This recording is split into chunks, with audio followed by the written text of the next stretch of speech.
Once upon a time, in the city of Verona, there lived a young woman named Clara. She wasn't born into wealth, but she had a heart richer than gold. Every morning on her way to work at the old city library, she would see a man huddled in the alleyway near a bakery. He was always there, rain or shine, his clothes tattered, his beard long and unkempt. The townsfolk called him Marco the Madman and warned their children to stay away. But Clara saw something different. She saw a flicker of sadness, a deep loneliness in his eyes that reminded her of a stray kitten she once rescued.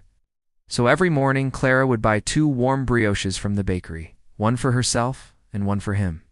She'd place it gently beside him, along with a flask of hot coffee. At first he would only grunt, pulling his worn-out blanket tighter. But Clara was patient. She never asked questions, never pried. She just offered a smile and a small piece of her day. Weeks turned into months. He started to look up when he heard her footsteps. His grunts turned into a mumbled thanks. One day he even looked her in the eye and gave a small, almost imperceptible nod. For Clara, it felt like a victory. What Clara didn't know was that this homeless man was none other than Alessandro, the Shadow Bellini, the feared and respected head of Verona's most powerful family. He was a man who moved in a world of secrets, deals, and danger. A few months prior, a rival family had attempted an assassination. Alessandro had escaped, but barely. Wounded and needing to disappear completely while his loyal men routed out the traitors, he had orchestrated the perfect disguise. He became Marco, the invisible man on the street corner, a ghost in his own city. He watched the world go by, stripped of his power, his fine suits, and his name. He was surrounded by people, yet utterly alone. And then there was Clara. She didn't pity him with condescending looks. She simply saw a person in need of kindness. Her daily visits became the one ray of light in his dark, uncertain world. He learned the sound of her shoes on the cobblestones, the soft melody of her voice. He saw the way she'd stop to help an old woman with her groceries, the way she'd gently shoo pigeons away from the bakery's bread display. He wasn't just observing her anymore. He was becoming completely captivated by her simple, genuine goodness. It was something deeper, something protective. One evening, as Clara was walking home from the library, her path was blocked by 2 rough-looking men. They had been harassing shopkeepers all week, demanding protection money. Well, look what we have here," one of them sneered, stepping closer. "Working late, little librarian? Maybe you have something for us." Clara's heart pounded in her chest. She clutched her bag tightly and tried to step around them, but they blocked her way again.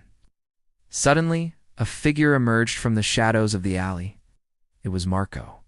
But he was not the hunched, frail man Clara knew. He stood tall, his presence casting a long, intimidating shadow under the gaslight. "Leave her alone," he said. His voice was no longer a mumble.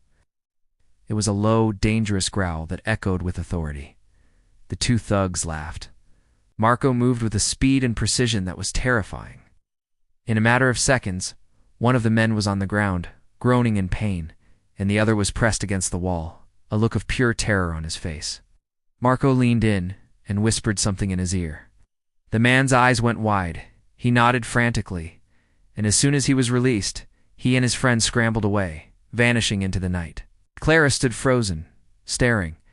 The man who turned back to her was not Marco the Madman.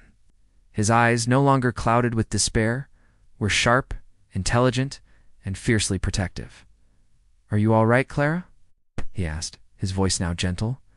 The fact that he knew her name sent a shiver down her spine. How did you do that? Who are you?" she stammered. He gave a small, sad smile. "It's a long story. Let's just say I'm a friend.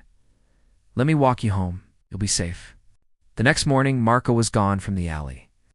Clara felt a strange emptiness.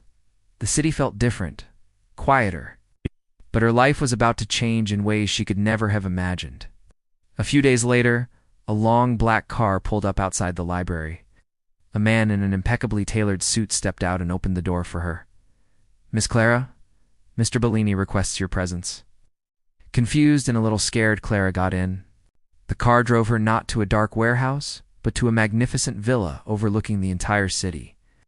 And there he was, standing on a grand balcony. Beard was gone, his hair was perfectly styled, and he was dressed in a suit that probably cost more than her entire apartment. But the eyes were the same. It was him. "Alessandro Bellini," he said, extending a hand. "I hope you will still call me Marco." Clara was speechless. The homeless man she had shared brioches with was the most powerful man in Verona. He explained everything: the betrayal, the disguise, his time on the streets. "In that alley, I lost everything that I thought defined me," he said, his gaze fixed on her. "My power, my name, my wealth. It was you, Clara, who reminded me what it means to be human. Your kindness was a lifeline. I watched you every day. I know you love old books, that you dream of traveling to Greece, that you worry about the leaking faucet in your kitchen." He took a step closer. "I may be Alessandro Bellini to the world, but I found my true self when I was just Marco, the man you showed compassion to. I've had my men take care of those thugs. You will never be bothered again. And the leak in your faucet has been fixed." Claire's mind was reeling. This was like something out of one of the fantasy novels she loved so much. A mafia boss was obsessed with her. But looking at him, she didn't feel fear. She felt a strange sense of safety, a powerful connection that defied all logic. "Why are you telling me all this?" she asked softly. He took her hand, his touch surprisingly gentle. "Because, Clara, for months, you have been sharing your world with me. Now I want to share mine with you. I know this is a lot, but all I ask is a chance. Let me show you the man you saved." And so began the most unusual courtship Verona had ever seen. There were no more shared brioches in a cold alley. Instead, there were private tours of museums after hours, surprise trips to coastal towns, and first edition books delivered to her door. Alessandro was a man of two worlds. To his rivals, he was the shadow, a force to be reckoned with. But with Clara, he was just Marco, a man learning to love and be loved. He showed her a side of his life she never knew existed, a world of loyalty, honor, and fierce protection. And Clara, in turn, brought light and laughter into his shadowed world. She wasn't afraid of who he was, because she knew the man he was at his core. The man huddled in an alley, grateful for a simple act of kindness. The line between the librarian and the mafia boss blurred, creating a love story written not in the stars, but on the cobblestone streets of Verona. And everyone in the city soon learned one thing. The surest way to invite the wrath of the shadow was to threaten the safety of his librarian.